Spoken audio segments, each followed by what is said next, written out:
Everyone, तो स्वागत है आपके अपने यूट्यूब चैनल द एक्सपेरिमेंट में। और आज हमारा वीडियो होने वाला है एशिया के बेसिस पे, यानी कि आज हमारा सेकंड संडे है। तो और आज हमारी ये दूसरी वीडियो है। तो चलिए वीडियो स्टार्ट करते हैं और शुरुआत करते हैं अपनी नॉलेज को एनहेंस करने की। तो सबसे पहले हम बात करें एशिया के बारे में, तो जो कि हमारा आज का टॉपिक भी है। तो एशिया क्या है? तो एशिया इस वर्ल्ड का सबसे लार्जेस्ट कंटिनेंट है। क्या है? सबसे लार्जेस्ट कंटिनेंट है। वहीं बात करें इसके अंदर जो कंट्रीज़ हैं, तो टोटल कंट्रीज़ आपकी 48 हैं। कितनी कंट्रीज़ हैं? टोटल 48 हैं। बट यहाँ पे ये एक इशू है कि कहीं पे 49 भी शो हो रहा है, लेकिन एक्चुअली हम देखें तो यहाँ पे कितनी कंट्रीज शो हो रही हैं? 59 कंट्रीज शो हो रही हैं, ठीक है ना। तो इसमें बेसिकली हमें 48 कंट्रीज़ के बारे में बात कही जाती है कि टोटल हमारी जो कंट्रीज़ है कितनी है? 48 हैं, ठीक है। अब बात करें इनकी कंट्रीज़ के बारे में, तो कंट्रीज़ में सबसे पहली जो कंट्री है वो है रशिया, जो कि इस एशिया की सबसे बड़ी और वर्ल्ड की सबसे बड़ी कंट्री भी है।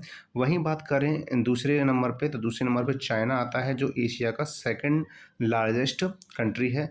वहीं थर्ड नंबर पे क्या आता है? आपका इंडिया आता है। इंडिया क्या है? एशिया का थर्ड लार्जेस्ट कंट्री है। इसके साथ साथ ही इंडिया का मोस्ट पॉपुलस कंट्री भी है। क्या है? मोस्ट पॉपुलस कंट्री भी है, यानी कि मोस्ट पॉपुलेशन, सबसे ज़्यादा पॉपुलेशन कहाँ पे है?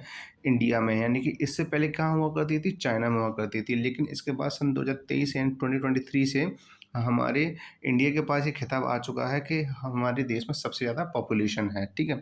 अब आगे बात करते हैं, तो आगे इसका एरिया कितना है, ठीक है। तो एरिया की बात करें हम, तो इसका एरिया जो है वो है 4,45,79,000 स्क्वायर किलोमीटर। तो ये क्या है? इसका एरिया है, यानी कि पूरे जो एशिया का एरिया है वो कितना है? 4,45,79,000 स्क्वायर किलोमीटर इसका एरिया है, जो पूरे अर्थ की टोटल लैंड एरिया का, पूरे अर्थ की टोटल लैंड एरिया का कितना है? 30% है। कितना है? 30% है, ठीक है।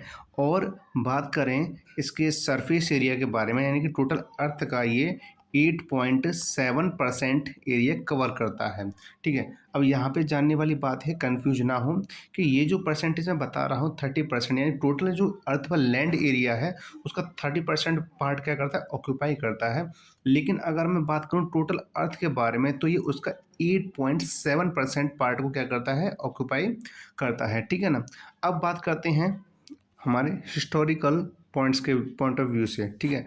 तो अगर हम हिस्टोरिकल पॉइंट ऑफ व्यू से देखें, तो हमारा जो कंटिनेंट है, यानी कि हमारा जो महाद्वीप एशिया है, इसमें सबसे पुरानी क्या है? सिविलाइजेशंस हैं। क्या है?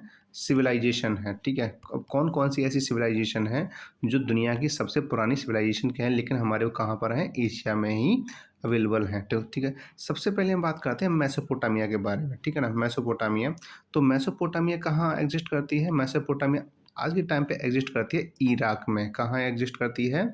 इराक में एग्जिस्ट करती है, ठीक है। वहीं इसके बाद दूसरा कौन सा है आपका? इजिप्शियन। कौन सा है आपका? तो हमारा यहाँ पे इजिप्शियन सिविलाइजेशन दूसरा, यानी कि सेकंड नंबर पे आता है, वो कौन सा है? इजिप्शियन सिविलाइजेशन है। थर्ड नंबर पे क्या है? Indus Valley civilisation. कौन सा है आपका? इंडस वैली सिविलाइजेशन है, ठीक है ना। वहीं बात करें फोर्थ नंबर पे, और तो कौन सा आपका? चाइनीज सिविलाइजेशन है। कौन सी सिविलाइजेशन आपकी? Chinese civilisation. तो इस तरीके से हमारी वर्ल्ड की जो सबसे पुरानी, सबसे ओल्डेस्ट जो सिविलाइजेशन है वो कौन कौन सी है? मेसोपोटामिया, जो कि कहाँ पे? इराक में है। अगर इजिप्शियन की सिविलाइजेशन की बात करें, तो ये कहाँ पर आपकी? अफ्रीका के अंदर है। कहाँ पे है आपकी? अफ्रीका के अंदर है, ठीक है ना। और इसके बाद Indus Valley civilisation. Indus Valley civilisation देश के आज़ाद होने से पहले तो ये इंडिया में थी, लेकिन अब क्या है? ये इंडिया और पाकिस्तान, ये दोनों के बीच में आता है, यानी कि मैक्सिमम पार्ट क्या है? इंडिया, वो पाकिस्तान में है, और मिनिमम पार्ट कहाँ पे? इंडिया में है, ठीक है। और चाइनीज सिविलाइजेशन तो सभी जानते हैं कि चाइनीज सिविलाइजेशन नाम से पता चला कि चाइना के अंदर है, हुई थी। क्या हुई थी? चाइना के अंदर। तो इस तरीके से हमारी जो सिविलाइजेशन कितनी हुई? टोटल 4 हैं, जो सबसे ओल्डेस्ट सिविलाइजेशन रही हैं। अब आगे बात करते हैं कुछ और इम्पोर्टेंट पॉइंट्स के बारे में, जैसे कि हम बात करते हैं ये एशिया एक इकलौता ऐसा कंटिनेंट है जहाँ पर हम बात करें सबसे पुराने रिलीजन एग्जिस्ट करते हैं। क्या करते हैं? सबसे पुराने रिलीजन एग्जिस्ट करते हैं। जैसे कि हम बात करें बौद्धिज्म, क्या है, बौद्धिज्म है, ठीक है। इसके बाद क्या है, जैनिज्म है, क्या है, जैनिज्म है। इसके साथ साथ ही क्या है, हिंदुइज्म है, और इसके बाद इस्लाम, ठीक है। ये खास और मेन इम्पोर्टेंट क्या है, रीजन रहे हैं हमारे इस एशिया के अंदर, ठीक है। जहाँ पे हम बात करें इंडिया के अंदर, ये इंडिया के अंदर हिंदुइज्म सबसे ज़्यादा है, लेकिन इसके साथ साथ ही बौद्धिज्म रिलीजन भी है, जैनिज्म रिलीजन भी है, और इस्लाम रिलीजन भी फॉलो किया जाता है, ठीक है। अब बात करें इसके आगे, एशिया में ही दुनिया की सबसे बड़ी यानी कि हाईएस्ट माउंटेन पीक है, एशिया के अंदर ही, यानी कि क्या है, हाईएस्ट माउंटेन पीक है, जिसका नाम क्या है, सभी जानते हैं, माउंट एवरेस्ट है। क्या है, माउंट एवरेस्ट है।